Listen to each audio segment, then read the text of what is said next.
Okay, welcome back. We'll keep on going. All right, so we were going to 456.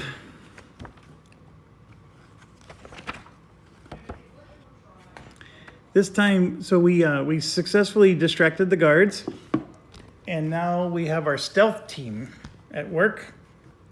The door to the gatehouse is now unguarded, and your weapon stealing team can approach. The only obstacle is the gatehouse door, which is locked at all times. Steal the key from the office or force the door. We're definitely stealing the key. 393. I picked a stealthy team. I didn't pick a fighty team. And here we go. The overseer is not present, but guards and servants walk by the door frequently. You need to be in and out as quickly as possible. Multiple people might be spotted, so only one party member can be chosen for this task. So we're going to choose Tasha. Stealth of 4, so it's in here. It tells you it's an individual check versus a party. So stealth of 4, and we need 2 successes. Okay, well, her stealth is 5, so we're gonna get to roll 5 dice. We need a 4 or better and only 2 successes. Statistically speaking, this should be done, doable. But let's see. And there it is. 1, 2, 3 successes, in fact. So that's, I think, statistically what we should have gotten. And the one thing I love about you guys is there's always that statistical nerd out there that really does tell me what the statistical odds of that was. So thank you. I always enjoy those comments because I'm always like, I don't know. I'm just making educated guesses. I never actually calculate it. So, sorry, I just dropped something. My spell description book fell to the ground. Okay, so we succeeded. 147. Everything is just like, was it Hannibal Lecter? No, it can't be. The guy from the A-Team. I love it when a plan comes together. It was Hannibal. I don't think it was Hannibal Lecter. Anyways, 147. Before I forget the number.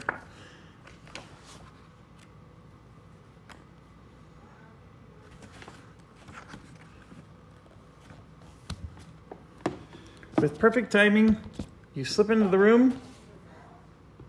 Sorry, I'm writing that down. Into the room. Jimmy open. Jemmy open. That's in America. That's not how you spell it, but that's all right. Open the overseer's table drawer and grab the key.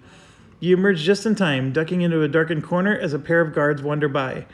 Once they have passed, you creep back to the gatehouse door, unlocking it and entering.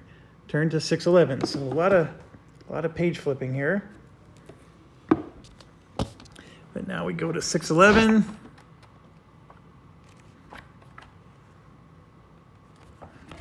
We're close. The gatehouse's weapon store is open for you. You may take any of the following items, and I am feeling like I'm having Christmas here. So these items that we take are actually more permanent. So I'm willing to write these ones down now. The other ones, I wasn't. Not so much, at least. So I do still tend to, like, I don't want to write it on the character sheet because I know that eventually I'm going to upgrade even more stuff. But I think that the phase where we kept losing our weapons and gaining our weapons and losing them again is finally over. And there you can see, like, the crude blades are still there, so we could theoretically do that. We have armor, we have shield, we have a maul, and then we have the iron short sword. So here's what we're gonna do. I'm gonna go ahead and write down. So Sar Jessica, my first one. All right, so we're gonna give her the maul. +1. And that's a 2-handed weapon, and she already technically had it from, before. We already put that modifier on her sheet. And then Tasha is going to get the hide armor,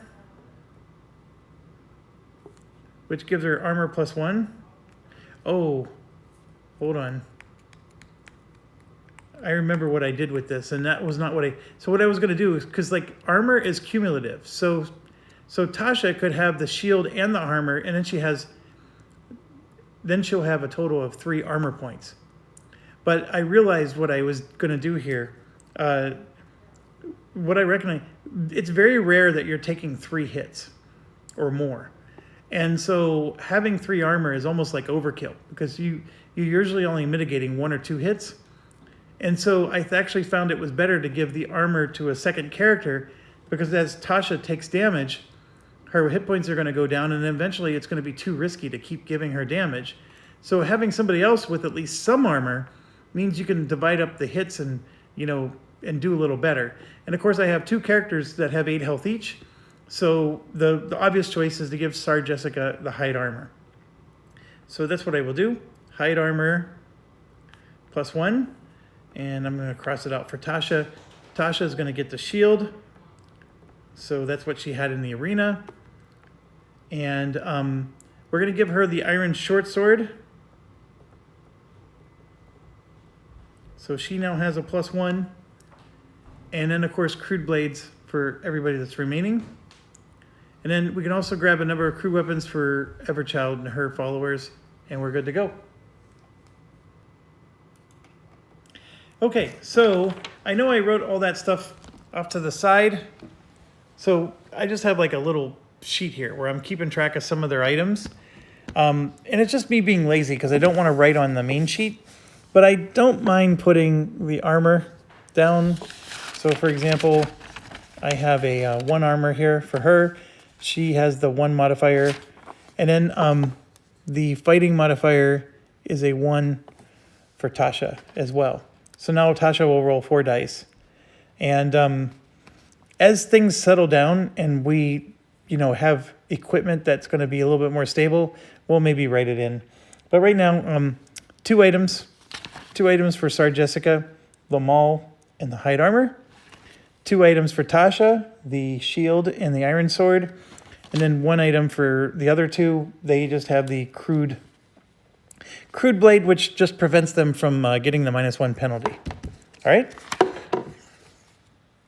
Off we go. So we go to 317 next. And I just got to move the camera out of the way. So we finally got ourselves some good gear, but we're not fully escaped yet. This escape is pretty, I don't want to say it's elaborate, but it's definitely, there's a lot to it. All right, so here we go. Time is of the essence. You quickly regroup with your companions, make your way down the darkened tunnels to the dig site. Tiny crawl space has been painstakingly carved out of the wall, concealed by a few broken barrels. The Everchild, Shaylong, and other 3 competitors are here. Conspirators, not competitors. And then delighted to see you as you come bearing armfuls of weapons. Sorry. They have not been idle, securing torches and packs stuffed with water skins and food supplies. What follows will not be easy, she warns. The tunnels are far from safe, but with your help, we might stand a chance. At a nod from the Everchild, Shaylong descends into the tunnel first, with you following tight behind. The flames from your torches lick the low roof of the hand-dug tunnel, and the space is claustrophobic in the extreme.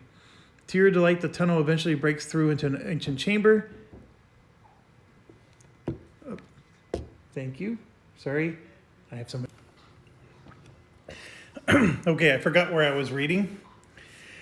But I believe we had just spoken through, and we're here. The palace of my ancestors still stands. Notes the Everchild as she examines the decaying mural with you.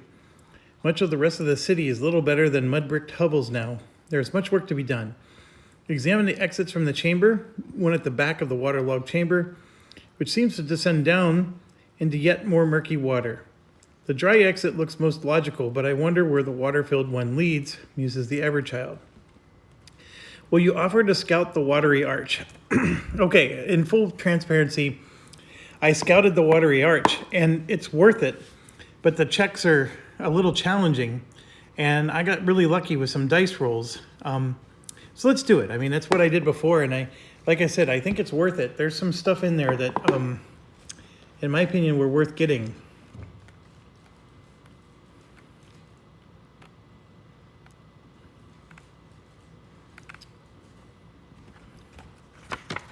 So 438. I mean, this really is like a choose your own adventure book.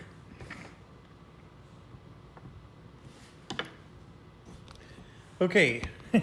Oh, look at this. Why couldn't they have just put this on the previous? Choose a character to explore the tunnel. Go to 678 now. Oh, sorry. Didn't mean to bump the camera. 678. There we go. You wade into the still cold water, holding your torch aloft as you make your way down the slippery passageway. Eventually the water level gets too high. To proceed, you will have to, oh, I forgot to choose my character. It's going to be the survival character. And who is the survival character? That would be Amelia, who only has a 3 survival, but we have that wolf spirit thing. He's getting back to this.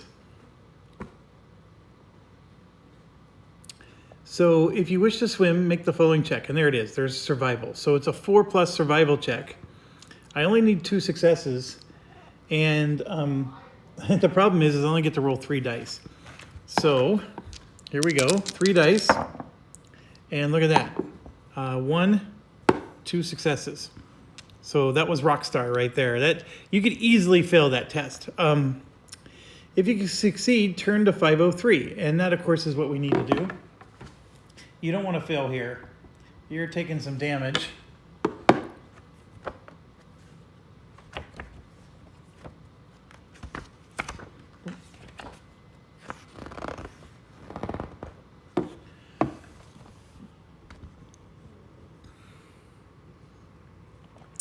Caffeine break time.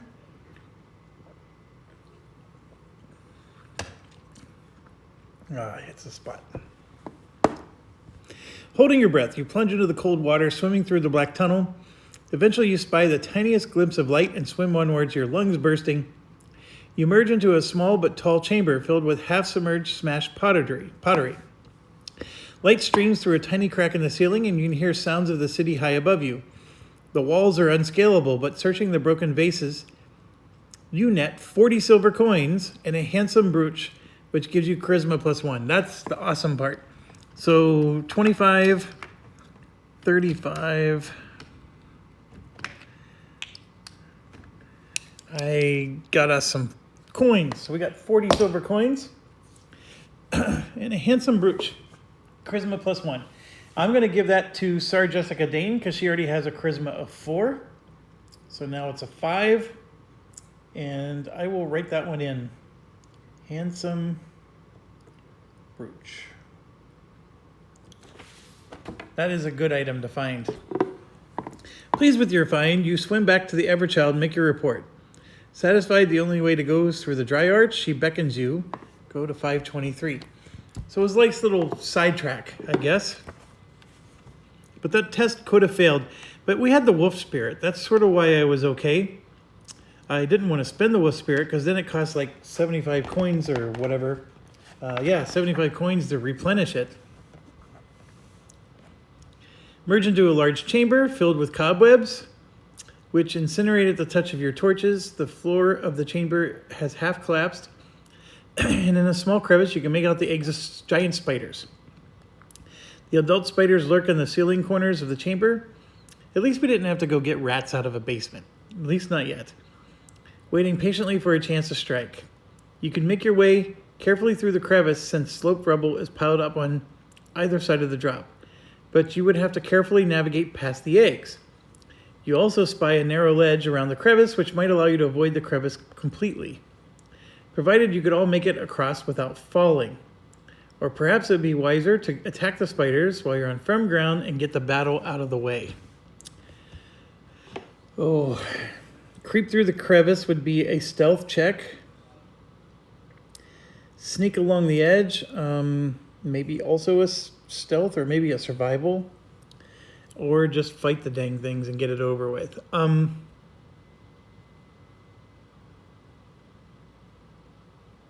honestly don't know.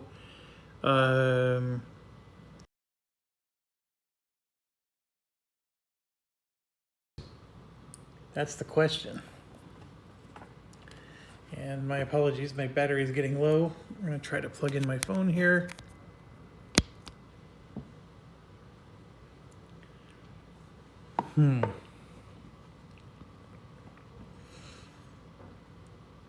Well, part of me thinks that, well, sure. Let's creep through the crevice. Let's do 80. I have a feeling I'm going to regret this. I think last time I just fought them. And in doing so, you actually got an advantage because you surprised them.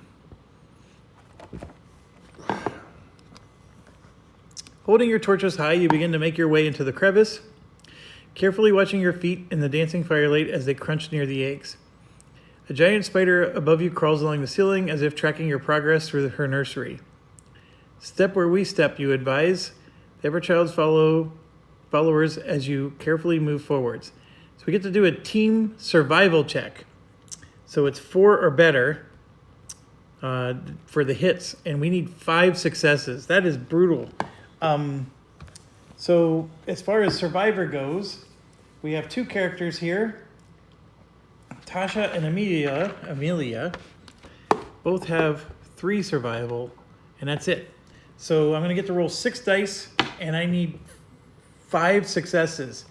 Ooh, ooh, ooh. That is tough. So here we go. 1, 2, 3 successes, and 3 misses. So, Wolf Spirit, what does it do? When failing a survival check, gain 3 successes. Well, there you go. I can use my Wolf Spirit here, and we pass, or we can just fight the battle and deal with the spiders. Honestly, I don't know which one's the right path here, because as much as it's tempting to pass this test, I don't know when I'm going to be able to actually recharge my spell. It's 75 coins, and right now I only have 40. And then you can only recharge at like an inn or certain places. It's not even a regular inn. It has to be at a special one. So this is what I'm saying. Like, the spellcasters are really weird in this game. You have these cool spells, but you don't want to use them. And so you're spending most of the game without using the spells and just waiting for that one right moment. But I think if I do fail, though, we're going to take some damage. And I don't know how excited I am about that either.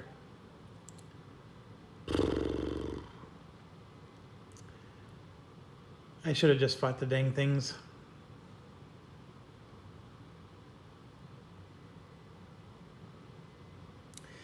I'm going to go ahead and use the Wolf Spirit. So I'm going to mark it with a slash to show that I used it. So it needs to be replenished. And then I just basically do half of an X, and then I do the other half of the X to show that I replenished it. And I guess we're going to pass this test. So 461. There goes all of our money. That's why I created spellcasters, so we can get ourselves out of this. Otherwise, I would have picked the guy with the survival of 5. Then we would have rolled 8 dice. So let's see, this was 6. Right there. There's your pass. We would have passed with him.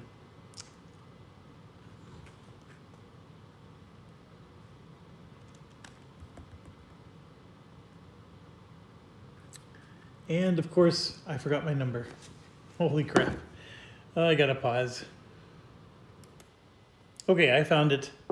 I definitely got lost there. I had to retrace my steps a bit. So that's all the more reason why writing it down is worth it. And by the way, I said I would spoil the snot out of this. I actually checked what would have happened if I would have failed that test and not used the Wolf Spirit. We would have been attacked by 4 spiders with anywhere between 7 and 9 hit points each. So that would have required quite a few rounds just because of the number of dice we were rolling and you know, being able to hit those spiders. The spiders can hit us pretty handily. You know, each spider had different abilities. Like some could hit us pretty easily, so we would target those ones first, of course. Make sure we kill the ones that can hit us easily first. But here was the kicker. The baby spiders on the ground are biting at your feet. So every round, all 4 party members lose 1 health. So I have a party member here, Amelia, that only has 5 health. So after 5 rounds, she would die. So I think we made the right choice by doing this. And so let's keep going. The spiders seem unsure about attacking such large fire-wielding prey, especially those that are respecting the integrity of their nests. Heart in your mouth, you move around the edge clusters carefully, not breaking a single one, before clambering out of the crevice along a rebel's scattered ramp. Another chamber beckons on the other side. Turn to 347. I have not died in this game, by the way. I know I keep saying, you know, if you do die, retcon it and go back. That has never happened to me. I have changed my mind and went a different direction because I just didn't like where this went. But yeah, I've never had a permadeath thing happen to me where I needed to go back and like correct it or whatever. But I felt like we've come close a few times here. So you merge into a tunnel that soon splits into 2. One route leads down slightly, the other slopes up. Ancient writing crosses the walls, and the Everchild calls for more light as she examines it. The downward slope led to an old armory, she comments. Upwards was a changing room. There is no indication which route leads out, however. Okay, this one I have the benefit of knowing. I went to the armory, and that was the bad choice. The better choice is the changing room, and it makes no sense to me because you would think the armory is where you'd find some cool stuff, but that is not what happens. So let's go to the changing room, 883. Plus, if you're trying to get out of a tunnel, going down doesn't sound like a good idea. So maybe that was the hint. So 883.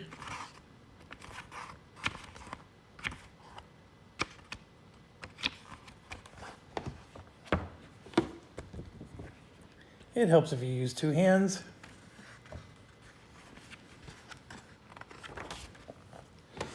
I'll go ahead and write that down. Here we go. Benches line the wall of this small room, each with a number of hooks upon which hang moldy rags. Only one garment has weathered the test of time, a warm cloak, survival +1. That is excellent. A little late for it, but it is excellent. So, warm cloak.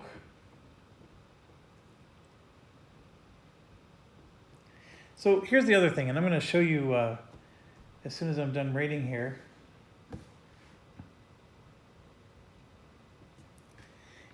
I think it's beneficial to write your inventory somewhere else anyways, because look at this.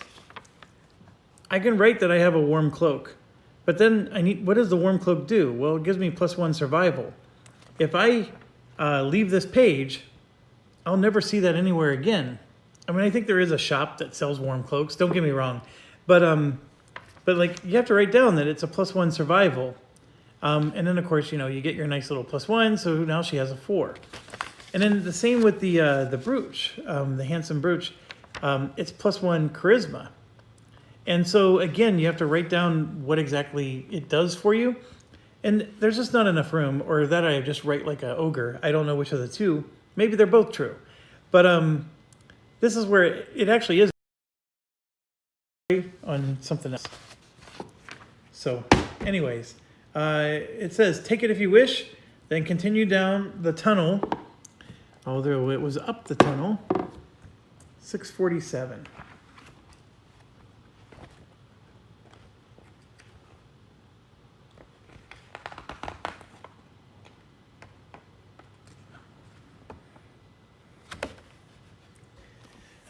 Here we go. Voices echo down the tunnel as you emerge into the balcony of a large chamber. You wave the Everchild and her supporters down as you creep forwards to take a look. Peering over the balcony railing, you see a dozen rough-looking characters, armed with daggers, clubs, and other simple weapons. Around them are various chests and crates, with the names of several different company brands on them. It's clear that you've stumbled upon a thieves' hideout. Their swarthy faces lit by the large central fire in the chamber. Go out and approach them peacefully, or launch a surprise attack. I don't know about you, but when have you ever found a den of gang members to be peaceful?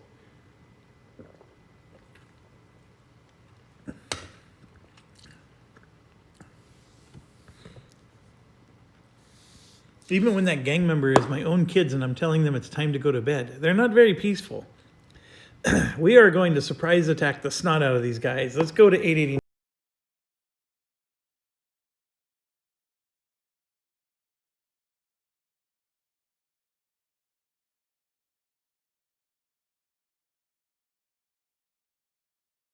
Definitely burns more than the...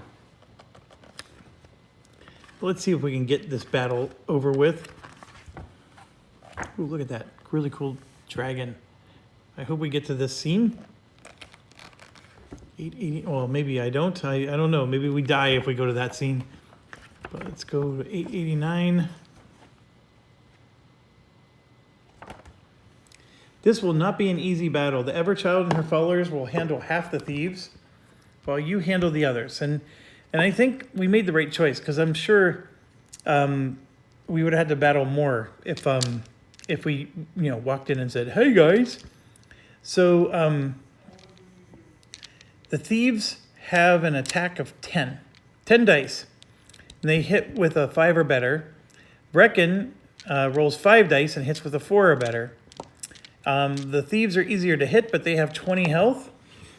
5, 10, 15, 20.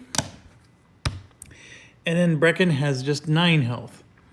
So my thoughts are we need to take out Brecken first. So I just need to... He's going to be harder to hit because it's a 4 or more. But at 20 health, it's going to take us a while to kill those thieves. So I think we're going to do, we're going to do Brecken first. I'm going to roll the 6 dice for Amelia. And it's a 4 or better hits against Brecken. So there's 1. Boy, she's just never rolling well. 2 hits. And then we got, I'm going to use Tasha, which now gets to roll 4 dice because of her longsword, and she did just 1 hit. And then we're going to do Amelia. There's 2 hits. There's 3 health left on this guy. I could use a spell, but I don't have the money to replenish all these spells. So then we're going to use our magic user, Tiquan, and he rolls a wonderful 1. So we're going to take some hits here. 5 dice for Brecken. And he hits with a 4 or better, and 1 single hit goes through. So we're going to do that on Sar Jessica, because she has 1 armor. And there we go, we blocked it. Perfect.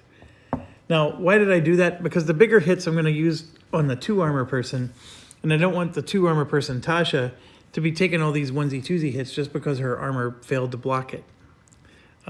It's just my way of... basically, my party has 16 health instead of just 8. Because I want to, hit the armor people. All right, but now we got to do 10. So I know I have 6 dice, but I'm going to just use 5 for this die roll.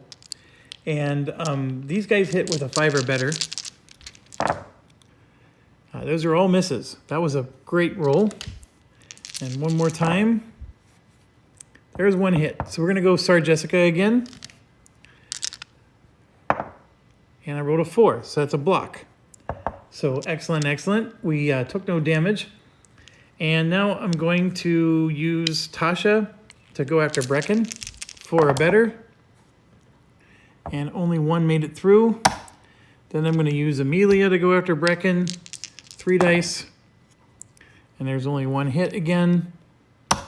Now I'm going to use the wizard, Tiquan. And this is going to be awful. Because if Tiquan misses, I have to roll 6 dice just to do 1 damage. But Tiquan comes through with the uppercut. All right. So Brecken is down. Well done, Brecken. And now we get to roll 6 dice against the thieves. And this one, 3 or better hits. But you would think that only 1 hit goes through. Jesus. All right. So now they're going to roll 10 dice. I'm going to take 1 die out. Let's take the one that's hard to read. There's a 6. So that's 1 hit. And then we got to keep rolling. There's a 5 for 2 hits and a 5 for 3. So 3 hits. Now that one will go to Tasha. We have 2 armor. We blocked 2 of the hits, so Tasha takes 1 damage. And Tasha is at 7. Sorry, Jessica is at 7. Mage Tiquan is at 1, 2, 3, 4, 5, 6. So he's full health. And then Amelia has 5. Okay, so now we're going to roll 6 dice for Miss Sarah Jessica. Here we go. Much, much better. 1, 2, 3, 4, 5 hits. And then we're going to roll for Tiquan. He gets a hit. Then we're going to roll for Amelia. 2 hits. And then lastly for Tasha. 1, 2, 3 hits. So the thieves are up to 8. And now they got to roll again. So here's the first 5. 1, 2, 3 hits. 4, 5, 6, 7. Oh my gosh, 7 hits?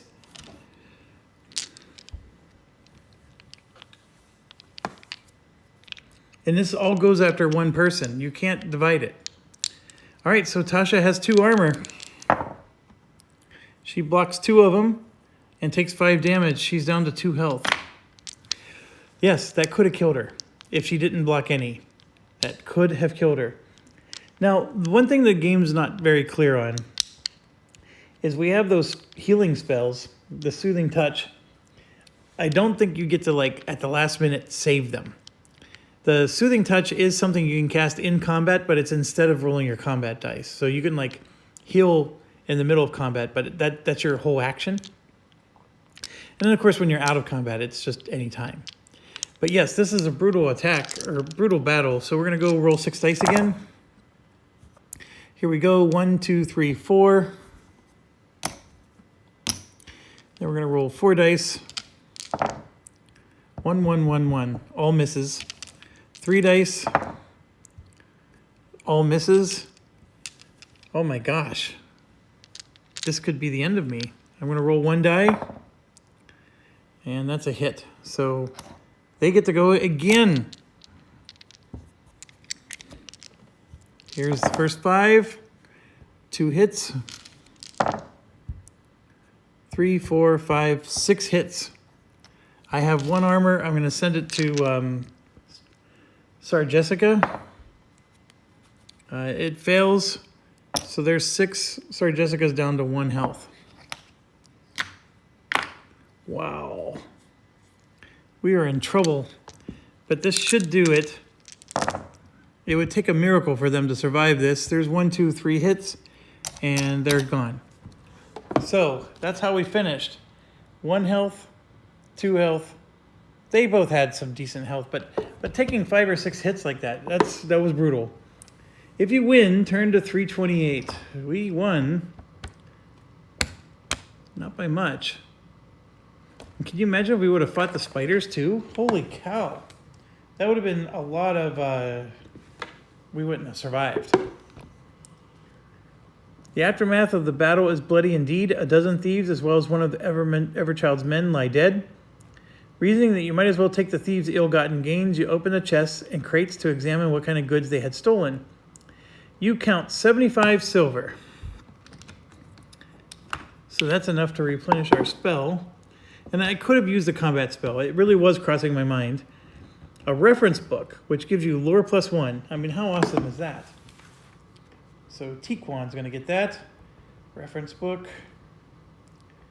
Lore +1. So now he's up to 6. Then we get an engagement ring, which is just an item. So anybody can carry it. It just takes up one of the 10 slots. I'm going to just write it off to the side. As well as a large amount of clothes. Thinking quickly, you strip off your slave rags and change into the more common garb. The Everchild and her followers do the same. You slip out of the thieves' hideaway and into the storm drains beneath the city. After an hour's wandering, you eventually make your way upwards, turn to 41. So that was tough. We definitely need to heal. I don't know if we're going to get a chance to.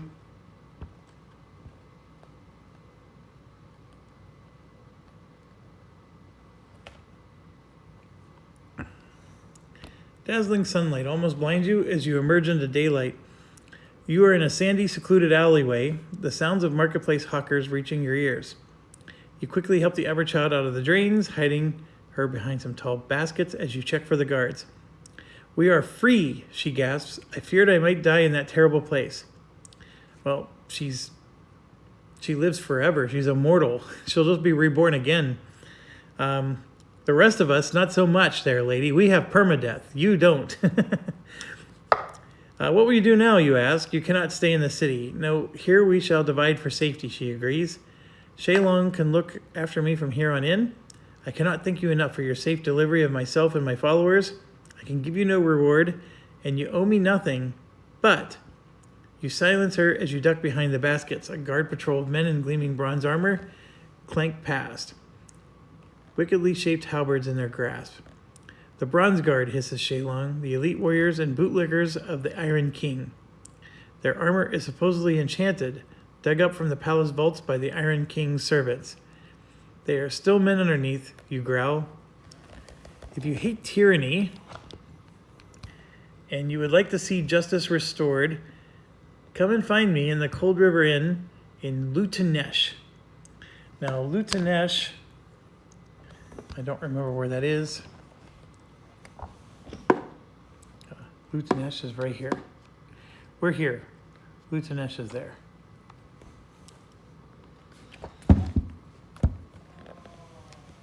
Implores the Everchild. "The path to freedom is long and difficult, but together we can find a way to end the bloody reign of the Iron King forever. The coast is clear, and Shaylong quickly bows to you. We must go before the general alarm is raised. You have my thanks. Come, Majesty." At that, the Everchild covers her head with a cowl and slips into the crowds with her followers. Gain the code A6. We finally got our first code.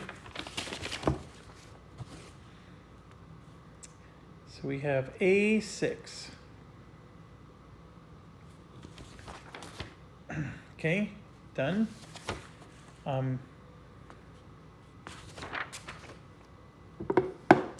Your experiences in Arena have taught you much. If this is the first Legendary Kingdoms book your parties have played, you may raise 1 skill by 1 point for each of your characters. If you have explored other books first, your party members can instead increase their maximum health scores by 1. So that, yeah, if we started on book 2 first, then our health goes up by 1.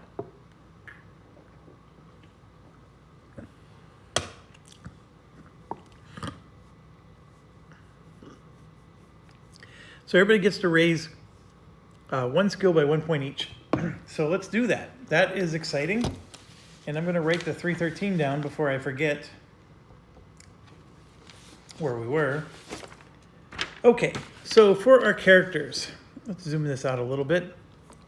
Sarah Jessica Dane has 5, 1, 3, 2, 4. So you can see, you know, she's got... So I believe, I don't know, I'm not a hardcore min-maxer, but I do believe in doing at least a good job of it. And so in this case, this isn't even a choice. The fighting is going to go to a 6. So now we're going to roll 7 dice with them all. Then Lord Tiquan, as you can see, has 6 lore. Fighting is only 1. And actually what I did for this guy is I actually rose his fighting to 2. Because since we don't have any money and he's rolling fighting dice all the time, I wanted him to roll more dice than just 1. It's not a bad idea. I mean, it probably would be a good idea to raise his lore, because he's the only one in our party that has decent lore. It's just that for that 1 skill check you need to do, that's the only time it's going to come in handy. Whereas the fighting, every battle we just did, Tiquan rolls 1 die. Well, now, you get to roll 2. There's some argument to be made there, and I think either way works. I honestly don't know what's the right path. I can tell you that in my last playthrough, I made his fighting 2, and it worked. The fact that he found this reference book that makes his lore a 6, do I really need to get it to 7? The answer is yes, because some of these checks are pretty hard. I don't know. I'm torn. I think in the long run, he'll be better at 6. And this is one where the Indian hashtags really would have worked better, because then I could just add in an extra hash. So Tasha, what do we do with her? We got to get her stealth up. So let's start the Indian hash. So 1, 2, 3, 4, 5. Like that. So she's up to 6 stealth now. What am I doing? You know what? I actually like just writing 6 better. So we'll do that. And then Amelia Pastain. You can see she's all over the place. Her survival, though, is supposed to be her primary skill. Well, because we don't have anybody else with that skill. But this is another good candidate that raising her fighting to 4 also helps, right? Because then she's at least doing more damage in fights. But I will go ahead and raise her survival to 4. There's an argument to be made that all 4 of them should have raised their fight. So we would have had 6, 2, 4, and 4. Well, 5 and 4. And then that would just do that much more damage in every battle we do. Can't argue with that logic. I just think that you want their primary skills to be maxed out. So let's get them up first. Because when we get to those skill checks, we're desperately needing to pass, and every dice counts. Okay, where are we at here? 42 minutes. I don't have much more time. My battery's going dead. So this might be a good spot to stop. I'm leaning towards, let's go to 313 and at least check that out. But that's the problem. You want to just go one more turn. That's why I like this game. It's like, what's coming next? What's next? It's pretty cool. One of the things that I can say is that it starts to get lazy. So like when you enter into a town, you'll have this big long list of, if you want to go east, here, go west, go to this page, go north, go to this page, go south, go to that page. So then you have this monster accounting thing where you got to remember, okay, did I ever go east? Did I ever go west? And then it gets even worse because you go east, let's say you fight some thieves. Well, then you get like A2. Well, now if you go east again, if you have A2, the thieves are dead, but then, you're advancing to some other event. And so sometimes you'll be like, hey, I already went east, but technically there's something still there for you to do, or something there for you to, a quest for you to quit. It can be a little maddening, but it's also, if you're doing a book adventure, I don't know of another way to do it. I mean, it's also brilliant at the same time. That's all I'm trying to say. So we stumble through the streets of Seldad. By accident, you crash into a merchant. His name is Hammond. I'm skipping here. Drinking down the oddly bitter liquid. You ask if there's any opportunity to earn money. And he says, try exploring the streets. I've heard that the master of the salt mines in the northeast is looking for muscular sorts. I've also heard that crazy foreigners have set up an expeditionary guild in the city of Lasbreth. Apparently they're searching the jungle for something, although that could be found in the green hill, I cannot imagine. So we thank him and we go to 75. And just so you know, I went to Lasbreth and helped the Expeditionary Guild. It's pretty lucrative. So it's not a bad thing to do. But getting there is a little rough. And I ran into this this black wall along the way. And it's one of those desert things where you just get lost. And basically you keep losing health every time you move. This was the one time I retconned. Because I already knew the writing on the wall was I was going to die. And it's just it was a very frustrating place to be. I don't like it when you do that. And then especially when you're in a book where you're constantly flipping the pages. And then you end up realizing you just flipped to a page you were just at. It's the most frustrating thing. But with that being said, as long as you avoid the black wall, the Lasbreth is not a bad place to go. They're a very barbarian, like they value fighting. So you're going to get to do some of that. We went into the jungle. I sort of like hinted to you that I was able to talk to monkeys there and they showed me a path. And so that helped the Expeditionary Guild to do, I mean, think Indiana Jones. That's what this is, the Expeditionary Guild. It was very lucrative. I actually was in the 1,000 silver coin range after going there. But with that said, let's try somewhere different. And then maybe we can go there later. You know, maybe we can help the salt mine guy and earn some money. But we're going to go to 75 first. And this, I think, is going to be the first of the big choices that I was telling you about. Because 75 rings a bell to me.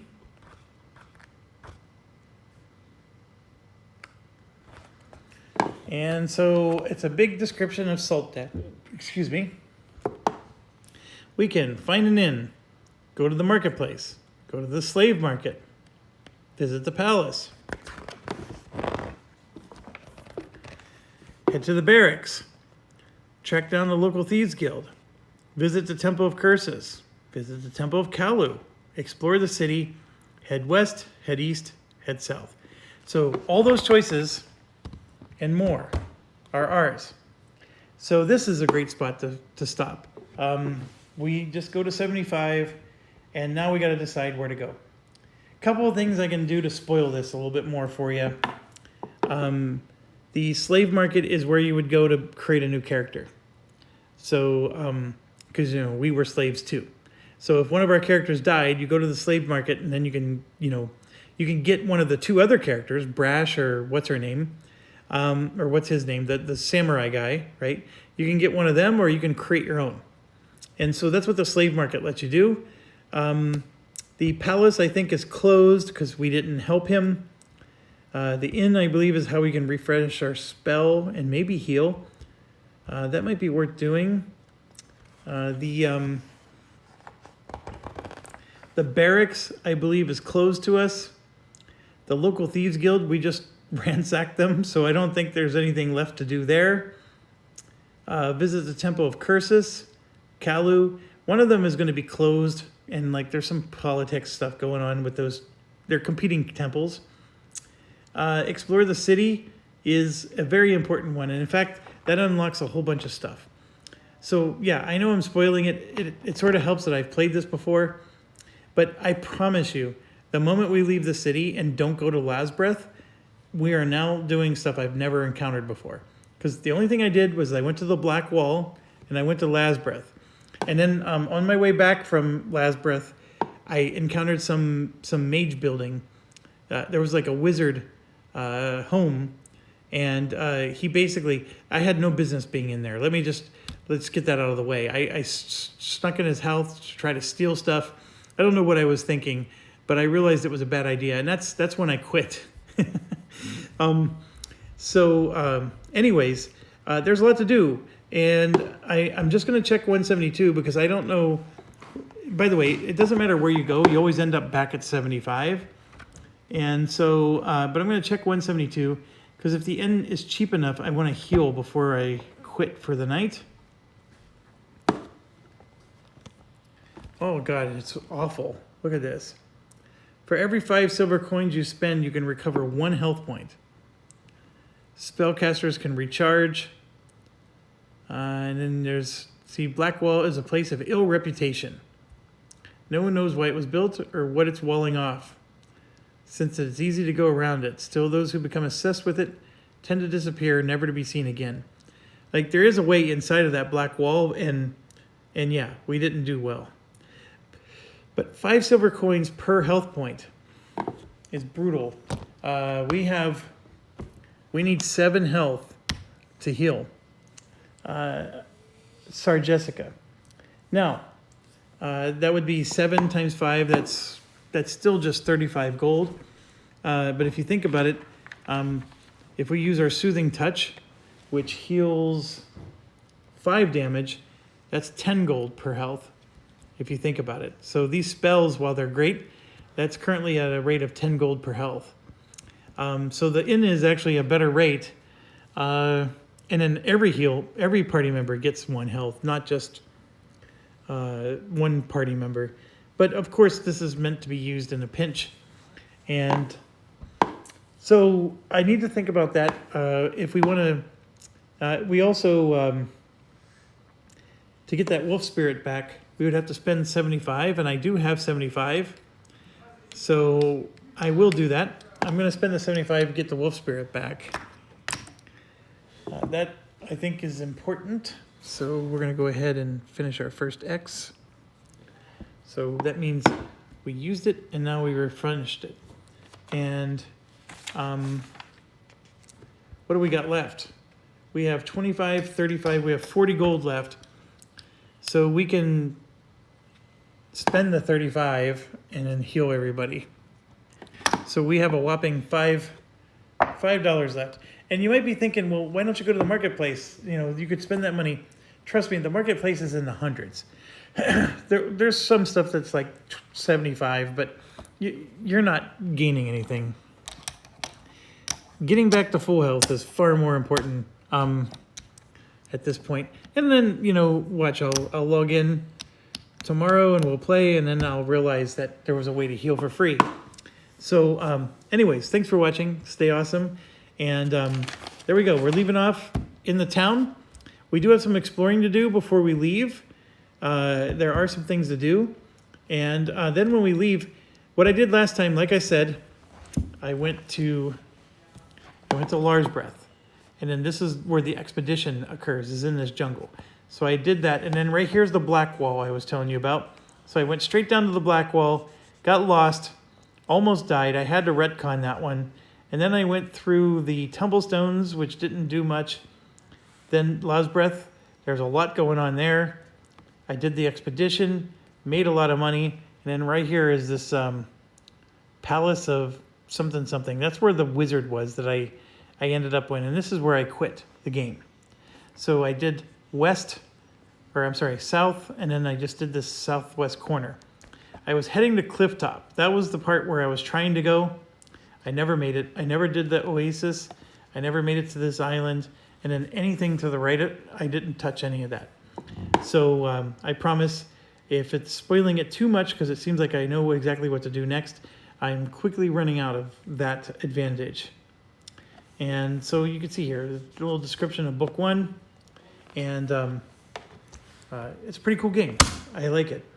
Now, I've never touched this scenario. So this is actually the first time I'm even opening the book. And you can see on the back,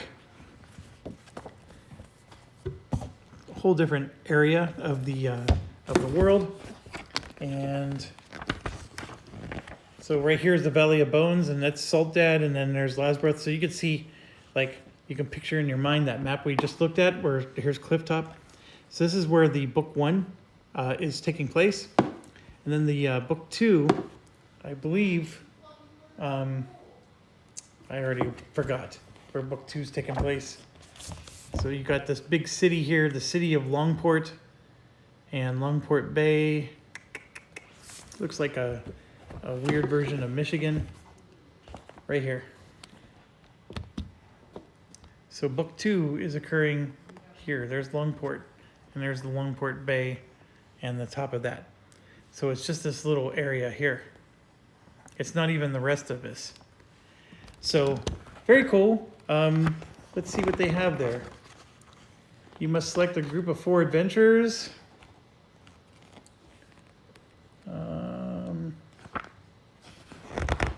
And there's your same 4. But look at this. Amelia has more fighting ability. Her skills are up. Her fighting is 4 this time. And then look at Sarah Jessica. She's a 7. So everybody's a little tougher here, which is interesting. I don't know if you get to just carry your characters over. It doesn't look like it. But yeah, the rules are more or less the same. I can't imagine that they've changed. And then off you go. So it's pretty cool. Obviously, I'm trying not to spoil myself too much by looking at that one. I was just hoping that you could carry your characters over. You sort of can, but it doesn't look like you do. But they definitely have more, like her starting with 7 fight instead of 5 is truly, it's definitely an upgrade. I was checking I'm looking for the book for a section that just says, if you're carrying over from, the previous book, this is what you get to do. Like, you get this bonus. But I don't see that anywhere. Although there might be a spot like, before where you get to raise all your skills by 1. But if you came from the other book, then you get to raise your health. So we'll see. Anyways, thanks for watching. Stay awesome.